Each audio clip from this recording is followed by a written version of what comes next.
প্রিয় শিক্ষার্থীরা, তোমাদের আজকে এখন 6 ভাগ করাবো। দেখো 6 ভাগে কি দেওয়া আছে, 10 পাই বাই 20, 3 পাই বাই 20 এগুলো দেওয়া আছে। তো এখন পাইয়ের মান কত, 180। তো 180কে 20 দিয়ে ভাগ করবো। 3 গুণ 180 20, 5 গুণ পাইয়ের মানগুলো বসালাম। বসানোর পর এখন এগুলো কি ভাগ করবো, গুণ করে ভাগ করলাম। ভাগ করার পর এই মানগুলো আমরা পেয়েছি। এখন দেখো আমি তোমাদের কি করাবো। এখন দেখো 10 9 ডিগ্রি ইন্টু 10 27 ডিগ্রি। দেখো 10 45 ডিগ্রি মান আমরা কি জানি 1, ওকে, কিন্তু 27 ডিগ্রি 9 ডিগ্রি এগুলোর মান কি আমরা জানি না। তো দেখো 63 ডিগ্রি এটার মানও আমরা জানি না, কিন্তু আমরা এটা জানি যে 90 ডিগ্রি থেকে কত, 90 ডিগ্রি থেকে যদি আমরা 9 ডিগ্রি বিয়োগ দিই, না 90 থেকে যদি আমরা 27 ডিগ্রি বিয়োগ দিই, তাহলে আমরা কি 63 ডিগ্রি পাবো। ওকে, তাহলে কি আমরা কি করবো, 27 ডিগ্রি বিয়োগ দিব।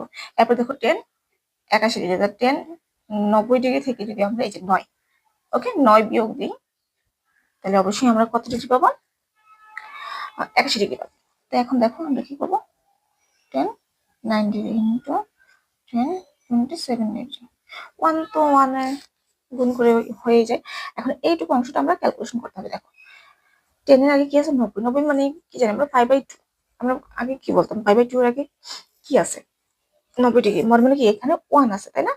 এই যে মর মানে এখানে 1 আছে, এই 1টা মানে কি একবার ঘুরবে। তো 10 এর মানটা আমি তোমাদেরকে একটু এখানে বুঝাই দিই। তো এইরকম চতুর্ভাগ, তো একবার ঘুরতে বলছে, একবার ঘুরাইছি, কিন্তু এখানে মাইনাস থাকার কারণে এটা এ পাশে এসে পড়বে। তার মানে কি 10 10 জায়গায় আছে, কিন্তু এই যে 1 বিজোড় সংখ্যা থাকার কারণে 10 হয়ে যাবে কি কট হয়ে যাবে। তাহলে এইটুকু কাজ শেষ। তাহলে আমরা 27 ডিগ্রি, বুঝতে পেরেছো? আশা করি বুঝতে পেরেছো। এরপর দেখো 10 আবার কি 90 ডিগ্রি আছে। তা আমরা কিন্তু প্রথমে বলছি যে π/2 আর 90 কি একই। তো এখানে মনে কি আছে, 1 আছে। তো সেম টু আমরা একবার ঘোরাবো, এই মাইনাস এর কোনো পিছনে আসবে। 10 10 এর ঘুরে আছে, ওকে, তাহলে 10 এর আগে কোনো মাইনাস চিহ্ন হবে না, কিন্তু 1 কি বিজোড় সংখ্যা থাকার কারণে 10 হয়ে যাবে cot 9 ডিগ্রি। তো আমরা এখন কি জানি, 10 9 ডিগ্রি 10 27 ডিগ্রি। এখন cot এটাকে আমরা থিটা বলতে পারি। cot থিটা সমান 1 বাই কি হয়, 10 থিটা। তাহলে আমরা এটা লিখে দিচ্ছি, cot থিটা সমান 1 বাই কি হয়, 10 থিটা। তো লিখতে পারি 10 9 এর সাথে 10 9, 10 9 থিটা ইন্টু 10 9 থিটা। আবার কি আছে, 27 এর জায়গায় 27 লিখে ফেলি, তাহলে কি আসে, এটা মানে কাটাকাটি গুলো 1 আসে, ওটাও কাটাকাটি 1 আসে, অ্যান্সার আমাদের 1। তো আশা করি তোমরা পুরোপুরি অঙ্কটা কি বুঝতে পেরেছো। তো তোমাদের দেখো 6-2 নং আমি অঙ্কটা উঠাইছি। উঠানোর পর পায়ের মান কি 180 ডিগ্রি, 180 ডিগ্রি বসাই দিছি। তো 3 ইন্টু 180 ডিগ্রি, 5 ইন্টু 180 ডিগ্রি, এগুলোকে 20 দিয়ে ভাগ করছি। ভাগ করার পর এই মানগুলো আমরা পেয়ে গেছি। এখন আমরা কি করবো, এই মানগুলোকে cot 9 ডিগ্রি কোনো মান নাই, cot 27 ডিগ্রি কোনো মান নেই, cot 45 ডিগ্রির মান আমরা কি জানি, অবশ্যই 1 আমরা কি সকলেই জানি। তো এখন দেখো এটাকে ভাঙাবো, cot 63, যেহেতু এটা বড় মান, তো 63 90 থেকে কত বিয়োগ দিলে 63 আসবে।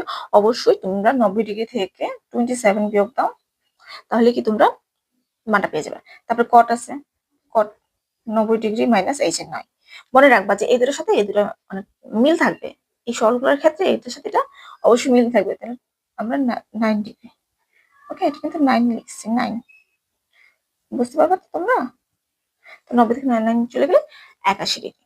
এখন দেখো আমরা cot 9 ডিগ্রি লিখছি, cot 27 ডিগ্রি, 1 গুণ হয়ে গেছে। তো আমরা কি বলছি, দেখো 90 ডিগ্রি, 90 এর সাথে কি আছে, মনে মনে 1 মানে কি বিজোড় সংখ্যা আছে, তাই না? তাহলে আমরা কয়বার ঘোরাবো, কটকে একবার ঘোরাবো। মাইনাস থাকার কারণে কটের ঘড়ি পড়বে, কিন্তু 1 থাকার কারণে কট কি হয়ে যাবে, 10 27 ডিগ্রি, মানে এইটুকু কাজ শেষ। সেম দেখো কট 90 ডিগ্রি আছে, 90 এর সাথে 1 আছে, তাহলে কট হয়ে যাবে কি 10 9 ডিগ্রি। তো এখন আমরা কি জানি, কট সমান সমান কি 1 বাই 10 থিটা। তো 10 থিটা বসাই দিলাম। সেম কট সমান সমান কি 1 বাই 10 থিটা। তো এখানে 10 7 ডিগ্রি ইন্টু 10 9 ডিগ্রি। তো 9 কে এখানে বসে এবং 10 এর সাথে কি এভাবে বসে বসলে কাটাকাটি করলে আমাদের কি থাকবে, 1 ইন্টু 1 আনসার 1।